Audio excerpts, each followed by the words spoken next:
हिसाब होगा 5 साल के विकास का। बात होगी राजनीतिक मुद्दों की। चुनावी दंगल में सभी लड़ाके लड़ने को हैं तैयार।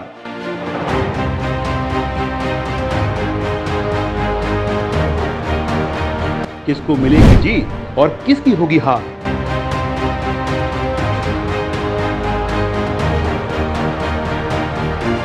कौन बनेगा 2022 का सरताज।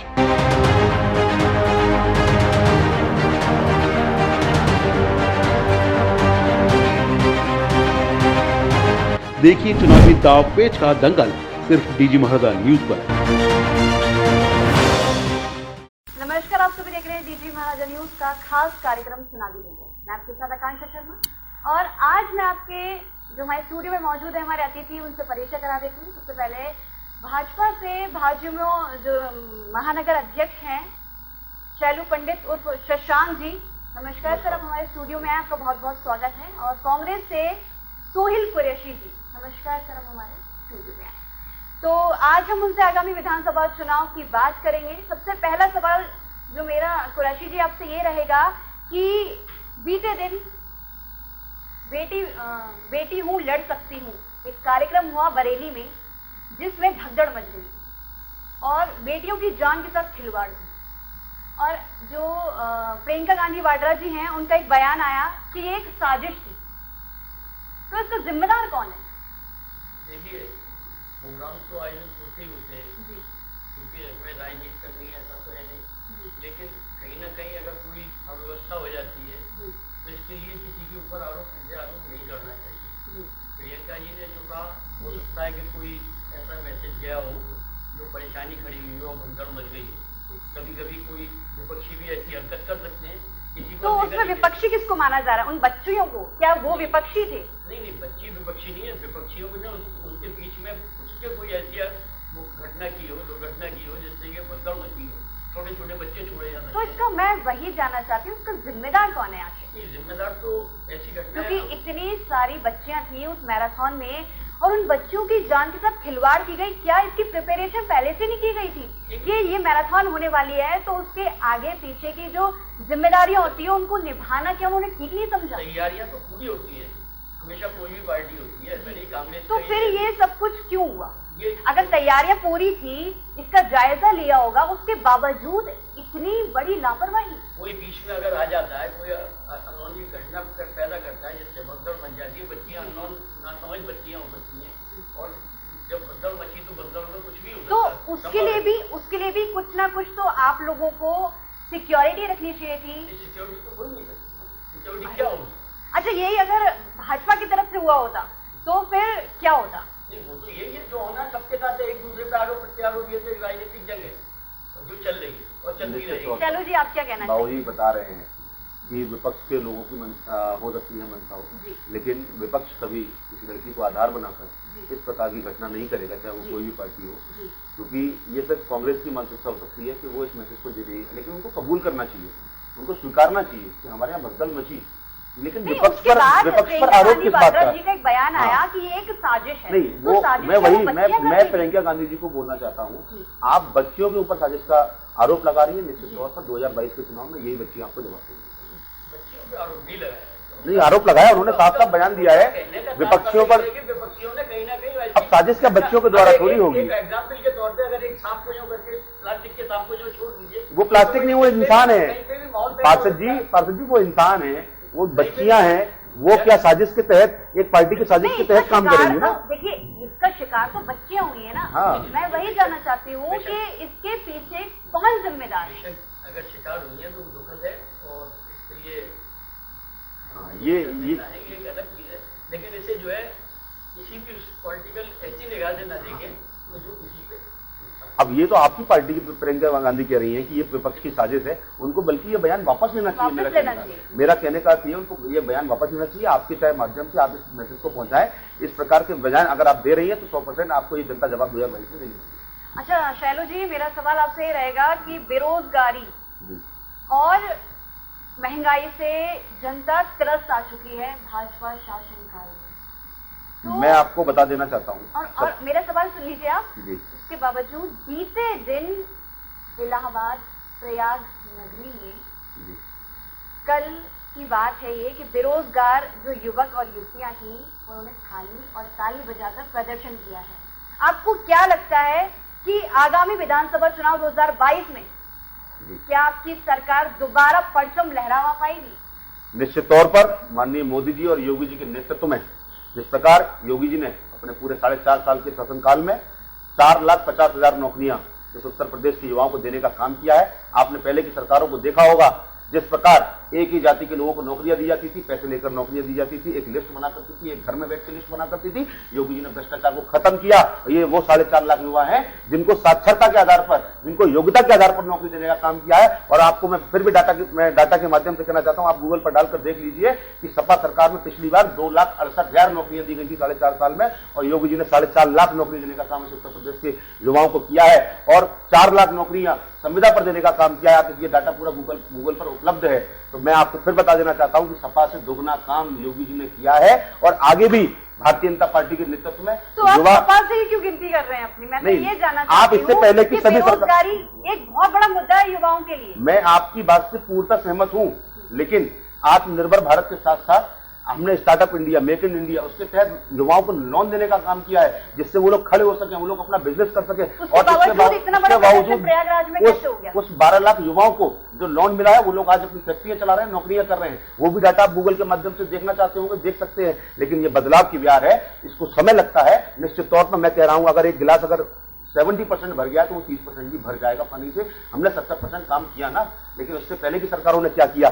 सिर्फ और सिर्फ 10 लाख रुपए लेकर एक घर से लिस्ट बनती थी और नौकरियां दी जाती थी। आपने देखा होगा, सिर्फ और सिर्फ यादवों के नाम पर भर्तियां होती थी। और मैं बता देना चाहता हूं समाजवादी पार्टी को, समाजवादी पार्टी ने एक काम और किया था जिसमें ये कहते थे कि समाजवाद है, वो समाजवादी पार्टी नहीं, मैं तो परिवारवादी पार्टी बोलता हूं। आपने देखा होगा फिरोजाबाद, कन्नौज, एटा, इटावा, सभी जगह पर सिर्फ और सिर्फ बुआ भतीजे या फिर उनके रिश्तेदार ही चुनाव लड़ते थे। ऐसा तो क्यों? अभी धर्मनिरपेक्षता के या सेकुलरिज्म के उसमें बात नहीं हो रही है? कि आपको नहीं लग रहा है कि भाजपा जो है इस समय एक जातिवाद की तौर पर ही कार्य कर रही है? बिल्कुल नहीं।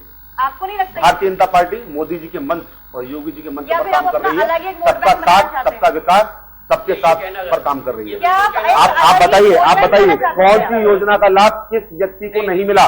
सारी योजनाओं का लाभ बिना किसी भेदभाव के सबका साथ, सबका विकास के साथ काम हो रहा है। अगर धर्म के आधार पर हो रहा होता तो पूरे उत्तर प्रदेश के अंदर जितने मुसलमानों को हम लोगों ने 2.5 लाख रुपए मकान बनाने की योजना में आपको आगरा के अंदर दिखा देना चाहता हूँ, सभी को 2.5 लाख रुपए देने का काम किया है। विवादों की बात की जाए तो, विवादों के ऊपर बात की जाए तो, नहीं, विवादों में आप देखिए यूपी में पिछली बार दंगा हुआ करते थे, सपा सरकार में कितने दंगे हुए? और आप बता दीजिए पूरे 4.5 साल में एक दंगा हुआ, और जो दंगा करेगा उसको उसकी भाषा में जवाब देने का काम माननीय योगी जी करेंगे। नहीं, बिल्कुल दंगाइयों के लिए ये भाषा होनी चाहिए। जो दंगा करेगा, जो देश को या यूपी को किसी प्रकार से भड़काने का काम करेगा, जी नहीं, दंगाई कोई भी हो सकता हो, चाहे वो हिंदू हो चाहे मुस्लिम हो, ऐसा नहीं है। अगर विकास दुबे ने अगर गलत किया तो उसके साथ वही कार्रवाई हुई ना। मैं तो कह रहा हूँ, आप कहती है बताइए मुसलमान था क्या? वो कार्रवाई हुई कि सोची समझी साजिश थी? पहले से उन्होंने मतलब कोई सोची समझी साजिश नहीं थी। सब कुछ संविधान के तहत हुआ है। अगर सोची समझी साजिश होती तो उसमें अधिकारी फंसते, लेकिन वो सब संविधान के अंतर्गत हुआ है। देश का संविधान के अनुसार अगर आप चलेंगे तो न्याय बराबर होगा। न्याय बिल्कुल बराबर हो रहा है। देश के संविधान से अलग हटके बात करेंगे तो ये जो धर्म सांसदें हो रही है, दुनिया भर के उलझुल बातें हो रही है, उन लोगों के लिए क्या? अगर धर्म संसद की बात करें तो अभी एक कालीचरण महाराज जी ने गांधी जी के ऊपर टिप्पणी की थी। वो उनका व्यक्तिगत निर्णय, कुछ कोई भी ये तो स्वतंत्र बात, नहीं तो उन्होंने गलत किया, उसके लिए कानूनी कार्रवाई हो रही है ना, उनको तत्काल पाबंद किया गया ना। ये संवैधानिक देश है, गवर्नमेंट ने किया, उन पर कानूनी कार्रवाई हो रही है। हमारी पुलिस करती है सर, आप पहले समझिए, कोई भी कानूनी कार्रवाई डायरेक्ट मुख्यमंत्री नहीं करते हैं, वो पुलिस करती है। आपको भी मौका मिलेगा। एक मैं जो थोड़ा अभी थोड़ी देर पहले आप एक क्वेश्चन आपने किया, महंगाई और बेरोजगारी। महंगाई का आलम इसे स्वीकार करना चाहिए। जनता त्रस्त आ चुकी है इस वक्त महंगाई से, और कहीं ना कहीं आपको ये लगता है कि आगामी विधानसभा चुनाव में भाजपा इस महंगाई की वजह से शायद पछाड़ पाए या पीछे रह पाए, लगता है आपको? देखिए, मैं घर की कहानी है, आप हो सकता है सामर्थ्य, मैं हो सकता है सामर्थ्य ना हूँ, तो एक आम नागरिक की बात है, उसे आपको स्वीकारना होगा कि महंगाई हद से ऊपर। ये सिर्फ कांग्रेस बोल रही है, जिसने 2G घोटाला, 3G घोटाला, कोयला घोटाला, पूरा देश बेच दिया, पूरा देश बेच दिया, और आज महंगाई की बात कर रहे हैं, अपने घर भर लिए, ये वो लोग बोल रहे हैं। आज बता दे रहा हूँ, इस देश का बिल्कुल देश नहीं बेचा। आप बताएं किस जगह बेचा, मुझे बता दें। मैं वही जानना चाहती हूँ, कार्य के क्षेत्र में भाजपा ने क्या किया? कार्य के क्षेत्र में भाजपा ने 4.5 लाख युवाओं को नौकरी रोजगार देने का काम किया। महंगाई की अगर हम देखते हैं, हाँ, पेट्रोल बीच में महंगा हुआ, उसके बाद तुरंत वापस उसकी जगह वापस आई। आपने देखा होगा, आप रेशियो निकाल लीजिए, मैं आपको भी रेशियो दिखा रहा हूँ। 2050 से लेके 2013 तक कांग्रेस की सरकार ने जिस प्रकार पेट्रोल बढ़े हैं, पेट्रोल के दाम कांग्रेस सरकार में बढ़े। हमारे यहाँ तो अभी 7 साल हुआ है, 65 रुपए लीटर पेट्रोल है आज की तारीख। हमारे अभी हम लोगों को 7 साल या 8 साल हुआ है। उससे पहले 2014 से पहले पेट्रोल में कितनी बढ़ोतरी कांग्रेस सरकार ने करी, अपने आप को मोदी जी कहते हैं हम झोला उठा के चले जाएंगे। नहीं, मोदी जी तो कहते हैं, मोदी जी तो इसलिए कहते हैं कि मोदी जी ने खुद का कुछ बनाया ही नहीं। आपके प्रियंका गांधी और राहुल गांधी और वाड्रा की तरह उन्होंने करोड़ों के घोटाले नहीं किए। उन्होंने अपने मकान, आरोप नहीं, बिल्कुल सिद्ध हुए, सब कुछ सिद्ध हुआ, एक घोटाला सिद्ध हुआ। आपके विचारों में नहीं, मेरे विचारों में अगर होता, आप कांग्रेस की बात बोलेंगे, लेकिन ये पूरा देश जानता है, पूरे देश की जनता जानती है कि कांग्रेस ने क्या किया। पूरे देश को बेचा और सिर्फ और सिर्फ घोटाले किए। एक 5 रुपए के काम पर जमीन लेडी हिंदुस्तान के अंदर, ये देश का सौभाग्य है। उन्हें 50 साल आप आयरन लेडी बोल रही है। अभी राहुल बाबा छुट्टी से आए हैं और इन्हें 50 साल की उम्र मालूम पड़ा, मैं लड़की हूँ, लड़ सकती हूँ। आयरन लेडी अब मालूम पड़ा, 50 साल से पहले नहीं मालूम पड़ा। प्रधानमंत्री पद को त्यागा और मनमोहन सिंह जी को प्रधानमंत्री बनाया देश का। मालूम है, पूरा देश जानता है, पूरा देश जानता है, पूरा देश जानता है किस प्रकार के प्रधानमंत्री बनाए थे।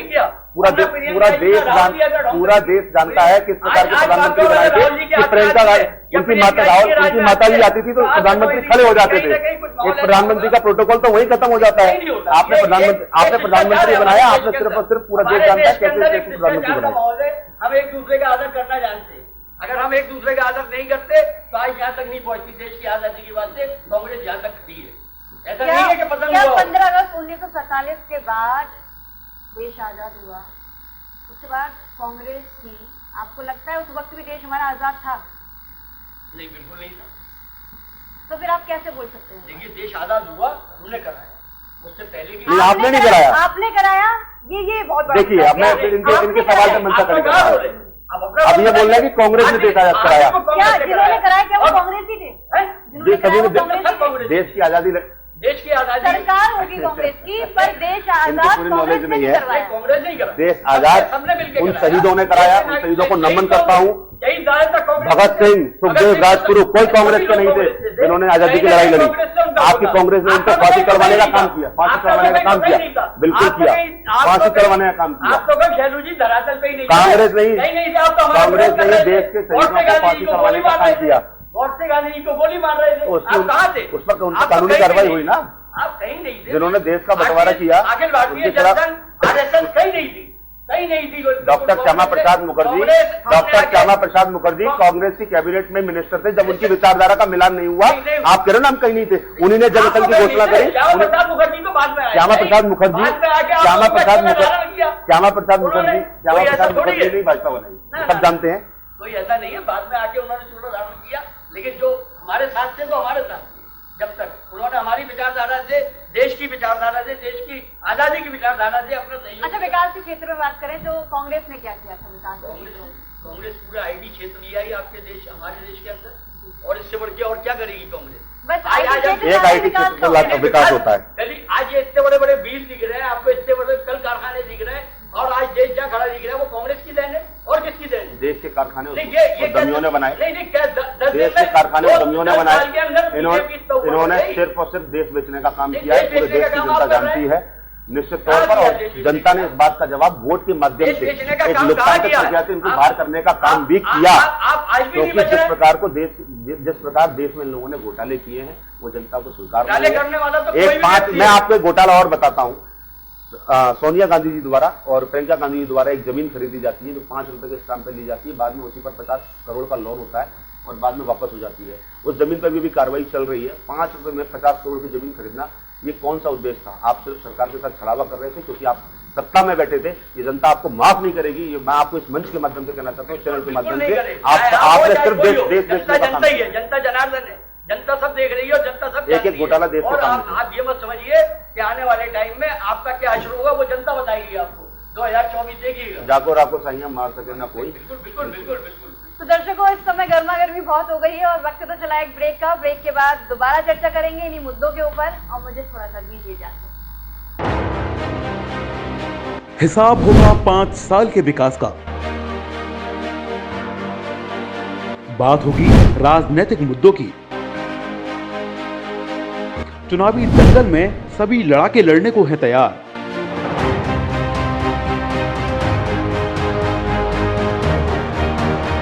किसको मिलेगी जीत और किसकी होगी हार?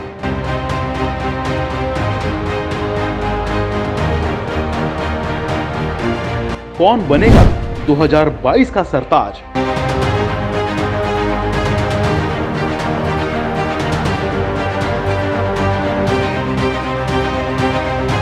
देखिए चुनावी दाव पेच का दंगल सिर्फ डीजी महाराजा न्यूज पर। ब्रेक के बाद आप सभी का स्वागत है। तो बात करें अगर शैलू पंडित की, तो शैलू पंडित काफी विवादों के घेरे में रहते हैं। इसका कारण क्या है? आप कह सकते हैं कि मैं विवादों के घेरे में रहता हूं, लेकिन निश्चित तौर पर मेरे जो देखने वाले हैं, मेरे चाहने वाले हैं, उनको मालूम है कि वो विवाद नहीं होता, निश्चित तौर पर किसी की सहायता होती है। क्योंकि जब किसी की सहायता करने निकलते हो और कोई व्यक्ति किसी को परेशान कर रहा होता है तो एक व्यक्ति नाराज जरूर होता है। वो जो नाराज होता है तो नाराज क्यों हो जाते हैं? वो नाराज आपसे लोग नाराज इतना क्यों रहते हैं? उसका कारण है, अभी आपने देखा था एक कोलियाई में घटना हुई थी। जी। एक हिंदू परिवार की लड़की को एक व्यक्ति द्वारा मार दिया जाता है और उसके साथ वो शादी भी करता है, भगा भी ले जाता है और उसके बाद शादी करने का उसे मार देता है। ये मन से एक प्रोपेगेंडा चल रहा है। उसकी माताजी ने बोला मैं इसकी डेड बॉडी को चाहती हूँ और मैं उसको अपने घर ले जाना चाहती हूँ। वहाँ विवाद हुआ, विवाद होने के बाद उसकी डेड बॉडी पर ही विवाद होने के साथ तो व्यापारियों के साथ भी वहाँ तोड़फोड़ नहीं, व्यापारियों आपका नाम आया था? बिल्कुल बिल्कुल मेरा नाम आया होगा, 100% कह रहा हूँ। क्योंकि जब मैं वहां से निकल रहा हूँ और मेरे आसपास जो लड़के खड़े हुए थे या जो वहाँ पब्लिक थी वो तोड़फोड़ कर रही थी, तो पुलिस की एक मतलब आप ये कहना चाहते हैं कि आपने कुछ नहीं किया? पुलिस की एक कानूनी प्रक्रिया है, उन्होंने पूरा किया। यही योगी जी की सरकार है कि जो भी व्यक्ति गलत करेगा उसके खिलाफ कार्रवाई होगी। अगर मेरे नाम से किसी ने प्रार्थना पत्र दिया तो उस पर FIR हुई ना, आप इसी से समझ लीजिए यही योगी जी की सरकार है। मेरे खिलाफ FIR हुई, इसमें जांच हो रही है। जांच में अगर मैं गलत पाया जाऊंगा तो 100% मेरे खिलाफ भी कार्रवाई होगी। यही योगी शासन है, यही भारतीय जनता पार्टी है। परंतु उस वीडियो में मैं साफ खड़ा हुआ नजर आ रहा हूं, निकलता हुआ, वो कोर्ट तय करेगा। लेकिन अब यही विवाद बना दिया जाता है। लेकिन मैं अपने हिंदू धर्म की रक्षा के लिए या अपने किसी गरीब, असहाय, वंचित किसी भी समुदाय के व्यक्ति के लिए अगर मैं मदद करने जाऊंगा, नहीं, मैं कह रहा हूं ना, आप मेरी बात सुनिए ना, किसी भी गरीब, वंचित या किसी भी समुदाय की किसी व्यक्ति के साथ कोई गलत व्यक्ति करेगा या कुछ गलत हो रहा होगा तो मैं उसके साथ 100% खड़ा होऊंगा, चाहे मैं उसके लिए विवाद के घेरे में आऊंगा, मुझे वो स्वीकार है और मैं उसका फेस करूंगा उसको। कहीं ना कहीं आप भावनाओं के तरीके से भावनाएं भड़का के या भावनावश किसी का मदद कर रहे हो तो ऐसे क्या फायदा है? भाई कानून वो भावना कहाँ मर जाती है? वो भावना कहाँ मर जाती है? जब एक लड़की को एक लड़का भगा कर ले जाता है दूसरे समुदाय का, जब वो हिंदू होती है और उसके बावजूद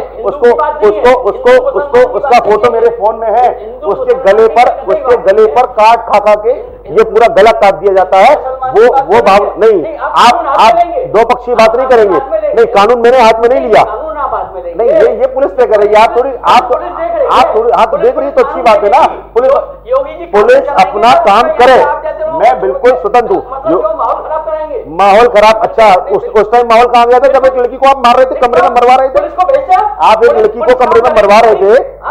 नहीं, हर जगह पुलिस जाएगी, लेकिन पुलिस जाएगी अगर वो मेरा मित्र था, मेरे मित्र की बहन के साथ मेरे मतलब मेरा जाना हुआ गुना था। अच्छा, आप लड़कियों को मरवाते रहिए, आप लड़कियों को पुलिस वहां खड़ी थी, पुलिस की मौजूदगी में गया था, मेरे पास वीडियो उपलब्ध है निश्चित तौर पर। एक सेकंड मैं ये बोलना चाह रही थी कि आपको ये लगता है कि भाजपा शासनकाल में बेटियां सुरक्षित हैं? बिल्कुल सुरक्षित है।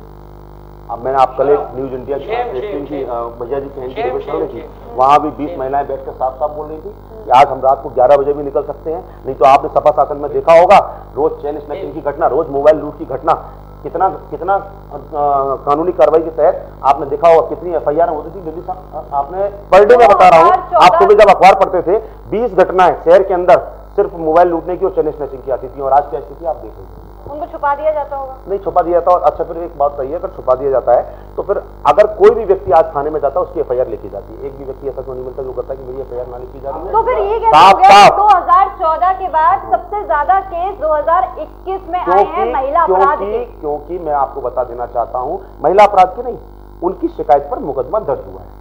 मुकदमा पहले लोग दर्ज ही नहीं करते थे, आज योगी जी की सरकार में महिला हेल्प डेस्क थाने में बनी और सभी प्रकार की हेल्प डेस्क बना दी गई है। कोई भी व्यक्ति जाता है सबसे पहले उसकी पर्ची कटती है, उस पर्ची के बाद उसका मुकदमा दर्ज होता है, जो कि सपा सरकार में मुकदमा दर्ज नहीं होता था। लोग 10-10 दिन चक्कर लगाते थे, थाने भरे रहते थे, लोग लाखों रुपए मुकदमे लिखने के लेते थे। आज सब कुछ सुधर गया, आप इस बात को साक्षात हर थाने में जाकर देख सकते हैं। क्या क्या सुधरा? सब कुछ सुधरा। बताइए, कार्रवाई हो रही है? कार्रवाई हो रही है, बिल्कुल कार्रवाई हो रही है। आप बताइए किस केस में कार्रवाई नहीं, मैं आपको जवाब देना चाहूँ, बताइए ना आप। आप सब कुछ सुधर गया, जो सपा ने गुंडा राज भ्रष्टाचार लगा रखा था वो सब सुधार में आया ना। तो फिर भी इसको भाजपा सरकार को क्यों रावण राज कहा जाता है अभी भी? नहीं, किसने कहा? सपा सरकार विपक्षी तो कहेगा ना, विपक्षी के पास कोई मुद्दा ही नहीं। विपक्ष तो कहने के लिए है ना, विपक्ष तो मुद्दा बनाएगा ना, विपक्ष तो कहेगा ही। आप जनता से पूछिए, क्योंकि जनता जानती है इस सपा ने लूट करी थी, इस सपा ने कहा था ये खाली प्लॉट तो होगा वो प्लॉट हमारा है। प्रयागराज में भी तो बैठी है, थाली और ताली बजा रही है। थाली और ताली आप जो बजाने की बात कर रही है, निश्चित तौर पर अगर 1-2 युवा जो लोग नौकरियों से रह रहे हैं, 1-2 युवा नहीं, काफी भीड़ थी वहां नहीं, काफी भीड़ थी। वो शिक्षक वाली आप जो बता रही है, शिक्षक भर्ती की थी, वो शिक्षक भर्ती निकाली जा रही है। निश्चित तौर पर उन युवाओं को भी नौकरियां दी जाएंगी, लेकिन अगर कोई विपक्षी उनके साथ मिलकर किसी योजना को अंजाम देगा तो उसको भी सहन नहीं किया जाएगा। हाँ, जिस व्यक्ति की जो बात है वो अपने प्लेटफॉर्म पर रखे, उसकी सुनवाई होगी। यही योगी जी सरकार, यही रामराज्य है। अभी कुछ दिन पहले विकास थोड़ी देर पहले चली थी, तो मुझे कुछ याद आया बता जी। कुछ दिन पहले विकास के नाम पे उत्तर प्रदेश सबसे पीछे नीति आयोग का हुआ, अब उसको ये जुड़लाएंगे। पहले हमारे यहाँ मैं आपको ये भी बता देता हूँ, नीति आयोग जो पूरे देश को चलाता है, पूरे देश जीडीपी के आधार पर चलता है सब कुछ। मैं आपको बता देना चाहता हूँ, उत्तर प्रदेश 14वें नंबर पे था सपा सरकार में, आज 6वें नंबर पे है। आप गूगल पर डालकर अभी देख सकते हैं। अपने आप को मिला, अरे तो आप थोड़ी किसी भी देश के फ्रंट पे आज देश के फ्रंट पे देश की तरक्की की बात करें तो आज मोदी जी ने जो काम किया है, डिफेंस कॉरिडोर बनाने का काम को जो किया है, आज देश के अंदर डिफेंस सारे हथियार देश में बन रहे हैं, आज सेना को मजबूत करने का काम किया है, आज सब कुछ तो मोदी जी ने किया है। बताइए कांग्रेस सरकार ने क्या किया? कहीं ना कहीं सेनाओं के लिए सुरक्षिता या जो भी कह सकते हैं उनके लिए ये नहीं था कि उनको मतलब दुश्मन आके मार जाते थे, पर अब जब से भाजपा आई है तब से घर में घुस के सैनिक उनको मार रहे हैं। आप पुलवामा का हमला देख लो, रोज हमारे घर में घुस रहा है। पुलवामा का हमला देख लो आप, चाइना हमारे घर में घुस रहा है, रोज कह रहे हैं हमारे ऊपर हेकड़ी कर रहे हैं। कांग्रेस सरकार में धारा 370 ये तो ये भी बता देंगे, धारा 370 चीन ने हमारे, उसके बाद जम्मू कश्मीर में कभी भारत का तिरंगा नहीं लहराया। आज ये हुआ ना, आप इसको स्वीकार करते हैं? तिरंगा कब नहीं लहराएगा? उसके बाद राम मंदिर की बात आप उधम बजाएंगे तो कहीं ना कहीं स्थितियां विपरीत होंगी। किस उधम की बात करते हैं?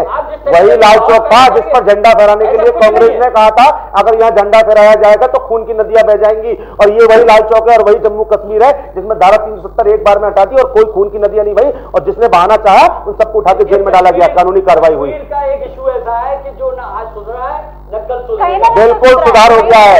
आपकी नजर में नहीं होगा, कांग्रेस की नजर में नहीं होगा, क्योंकि कांग्रेस पर कोई मुद्दा नहीं है। ये सिर्फ देश को बांटने की, लोगों को बांटने की, समुदाय में बांटने की काम करते हैं, सिर्फ और सिर्फ इसके अलावा कोई काम नहीं करते। हमारे मुल्क के बाद हमारा कोई जवाब नहीं बनता इंटरनेशनल स्केल पे, सारे जवाब बनते हैं। आज पीएम साहब के मजबूत उनके द्वारा जितना काम हुआ है और जितना मजबूती से काम हुआ है ये दुनिया जानती है, देश की जनता जानती है। कांग्रेस ये वही कांग्रेस है जिसने सिर्फ देश को बांटने का काम किया, जिसने हिंदुओं को कांग्रेस की सरकार में कश्मीर से उनके घरों से निकलवाने का काम पलायन कराया था। जम्मू कश्मीर से सारे, तो फिर मुसलमानों का पलायन क्यों नहीं कराया था? क्यों उनके घरों में छोड़वा दिया था? जम्मू कश्मीर में जिन ब्राह्मणों का, जिन हिंदू गरीब हिंदुओं को वहां से घर छुड़वाने के लिए मजबूर किया था, उनका नहीं हुआ था। RSS की नौटंकी है वो। अच्छा, मैं आपसे पूछना चाहता हूं, आप हमारे सामने बैठी है, आप बैठी हुई हैं, आप बता दीजिए कितने हिंदू परिवार वहां से पलायन कर आए थे, अपनी जमीन छोड़कर आए थे, कितना खून खच्चर हुआ था? आप इसको नौटंकी मानते हैं? कहीं ना कहीं अभी 3 तलाक थे, उसके लिए भी मुस्लिम महिलाओं के लिए किया है और मुस्लिम महिलाएं खुश हैं और वो भाजपा को सपोर्ट कर रही है कहीं ना कहीं मुस्लिम महिलाएं। आपको नहीं लगता 3 तलाक का बहुत बड़ा मुद्दा था, वो किसी सरकार ने किया, भाजपा ने किया?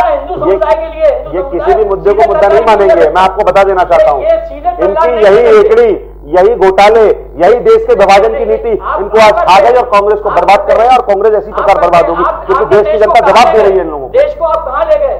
अर्थव्यवस्था हमारी कहां है? देश की अर्थव्यवस्था आज आप गूगल पे डाले 4थे नंबर पे। जब पूरे दुनिया के अंदर जो आर्थिक क्रांति आई थी, तो मनमोहन सिंह जी ने, आप सपा से क्यों अपने आप को तुलना कर रहे हैं? आप कांग्रेस से हैं। आप ये बताइए कि आपके समय में अर्थव्यवस्था क्या थी?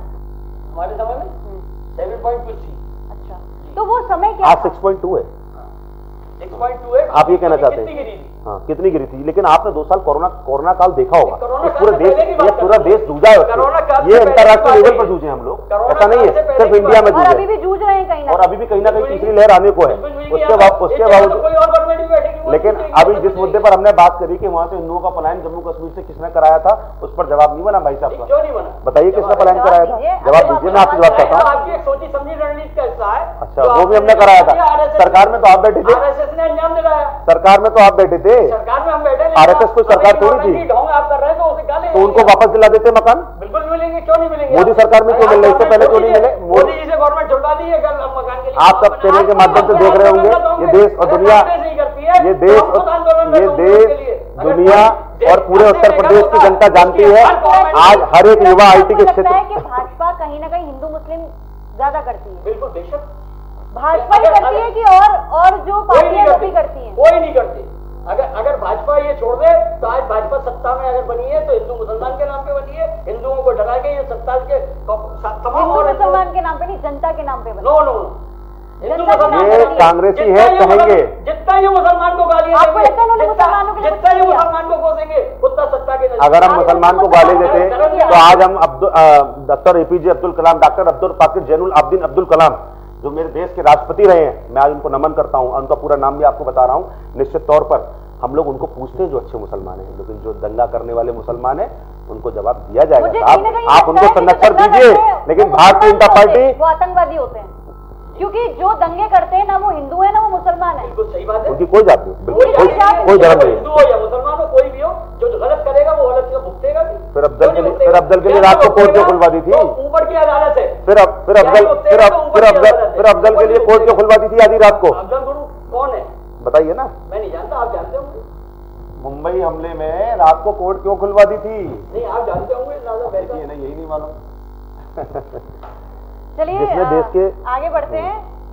शैलू जी, 2022 विधानसभा चुनाव नजदीक हैं, तो भाजपा की क्या रणनीति रहेगी? निश्चित तौर पर जिस प्रकार जनता ने सोचा था और हम लोगों ने जो मांगे जनता की थी उसको ध्यान में रखते हुए हमने जो कहा था वो करके दिखाया है।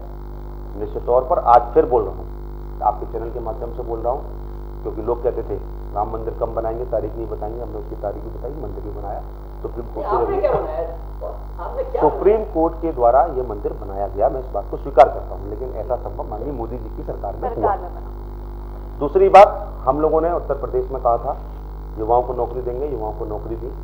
हम लोगों ने कहा था प्रधानमंत्री सड़क योजना के तहत प्रत्येक गांव में सड़क बनेगी, बिजली जाएगी, प्रत्येक गांव में बिजली गई।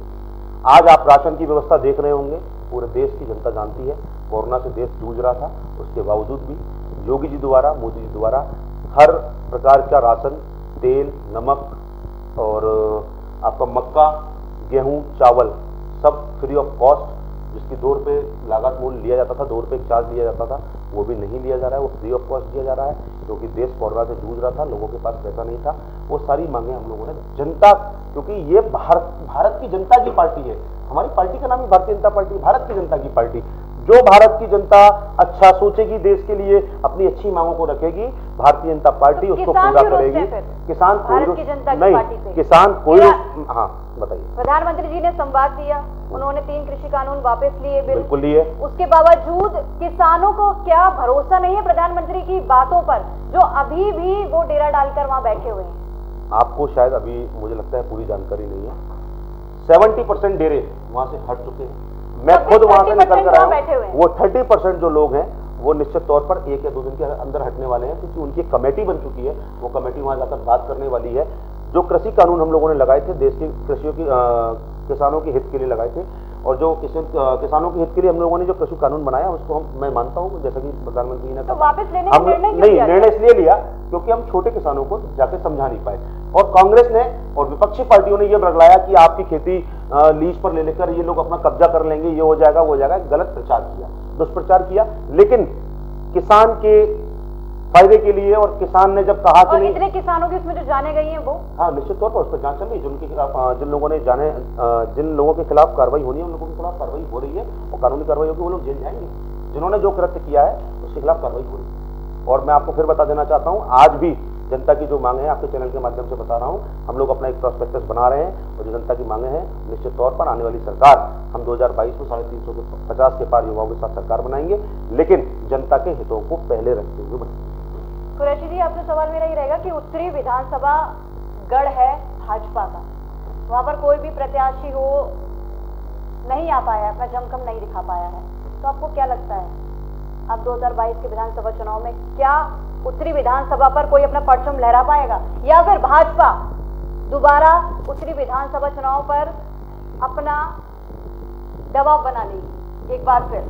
देखिए, आगरा की स्थिति और शहरों से नहीं, और यहाँ पे आज की तारीख में पूर्णतः बीजेपी का ही कब्जा है। आप भी मानते हैं, मतलब ये बीजेपी का कब्जा है? लेकिन आप ये भी बोल रहे हैं कि जनता रुष्ट है बीजेपी, मैं इसको कब्जा शब्द कह रहे हैं, मैं इसको जनता का प्यार मानता हूँ। आप प्यार कहें, लेकिन जैसे तो कहीं ना कहीं बीजेपी से खुश है ना जनता, तभी तो यहाँ पर बीजेपी का कब्जा है। नहीं है। अब मैंने क्या कहा, आगरा की स्थिति और जिलों से भिन्न है, मैंने ये पहले शब्द कहा। और आगरा में कहीं ना कहीं हिंदुत्व का कार्ड खेलते हैं और जनता बहकावे में आ जाती है। तो उत्तरी विधानसभा की जो बात रही, तो उत्तरी विधानसभा इनकी सबसे मजबूत थी, भारतीय जनता पार्टी। तो क्या यहाँ पर आप कह रहे हैं ना कि हिंदू का पार्ट खेलते हैं? नहीं खेलते हैं। बात मैंने ये कहा कि आज की तारीख में भारतीय जनता पार्टी के लिए सबसे मजबूत और सेफ चीज है। और मैं मतलब मैं वैसा आदमी नहीं हूँ, मैं तो बिल्कुल साफ दिली वाला आदमी हूँ, आप थोड़ी कर दिया। अगर जो हालात आज की तारीख में, तो उत्तरी विधानसभा से बीजेपी को कोई हल। अच्छा, आप भी मान रहे हैं? धन्यवाद। मैं तो कहता इसी चीज के लिए मैं। और अगर देश की बात करें, देश की बात करें तो मेरे हिसाब से सिस्टम से बाहर है। अच्छा, आप मान रहे हैं सिस्टम से बाहर है? चलो जी, आपको क्या लगता है? ये तो जनता जवाब देगी। हम लोगों ने जो काम किया है उसको जनता पूरे जमखम से तैयारी पूरे जमखम से तैयारी है। पहले उत्तर प्रदेश चुनाव की, उत्तर प्रदेश में चुनाव नजदीक है, निश्चित तौर पर जनता खुश है। जनता ने जिस प्रकार काम चाहा था उस प्रकार काम हुआ है। 100% दावे के साथ कह रहा हूँ आज आपके चैनल के माध्यम से, और फिर कभी यही मुलाकात होगी। जनता के प्यार से और अपने भारतीय जनता पार्टी और योगी जी के काम से जनता खुश है।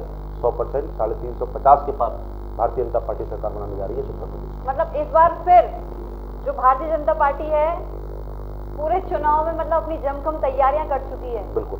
लेकिन सरकार नहीं बन रही है, सरकार नहीं बन रही। ये उत्तर प्रदेश की जनता बहुमत से आएगी, पूर्ण बहुमत से सरकार आएगी। ये उत्तर प्रदेश की जनता तय कर चुकी है। और जब उत्तर प्रदेश की जनता अपना प्यार उस ईवीएम पर, जब कमल खिलेगा ना, जब ईवीएम खोलेंगे कमल ही कमल निकलेगा, उससे मालूम घटेगी और कितनी घटेगी ये तो समय बताएगा। लेकिन ये है कि सरकार इनकी नहीं। बाबूजी बोलेंगे कांग्रेस के, मैं भाजपा को, मैं भाजपा की बोलूंगा। लेकिन आप ग्राउंड लेवल रिपोर्ट और आपके चैनलों के माध्यम से सर्वे ये सब बता रहे हैं। आप खुद भी जानती होंगी कि किस प्रकार भारतीय जनता पार्टी ने काम किया है, लोगों को हितों को ध्यान रखते हुए काम किया है, निम्न स्तर पर काम किया है। तो इस प्रकार जो काम किए हैं योगी जी के, बेमिसाल काम हुए हैं, सोच ईमानदार के साथ काम हुए हैं। इसलिए जनता उसको दोबारा लाना चाहती है सरकार को, क्योंकि योगी जी के शासन को पसंद किया है। अच्छा, ये कोरोना के मामले बढ़ रहे हैं, तो क्या लगता है कि क्या चुनाव आगे बढ़ेंगे? ऐसा चुनाव आयोग भी निर्णय ले सकता है, क्योंकि मैं तो एक पार्टी का जिलाध्यक्ष हूँ। लेकिन जो चुनाव आयोग निर्णय लेगा, जो प्रशासनिक प्रक्रियाएं होंगी, उसको भारतीय जनता पार्टी के कार्यकर्ता भी मानेंगे और उत्तर प्रदेश की जनता भी मानेंगे। तो दर्शकों, आज के लिए फिलहाल इतना ही। हमारे चुनावी दंगल में हमारे साथ हमारे जो अतिथि हैं वो थे भाजपा के शैलू पंडित जी और कांग्रेस के सोहेल कुरैशी जी। आप हमारे स्टूडियो में आए, आप दोनों का बहुत बहुत स्वागत। बहुत बहुत धन्यवाद।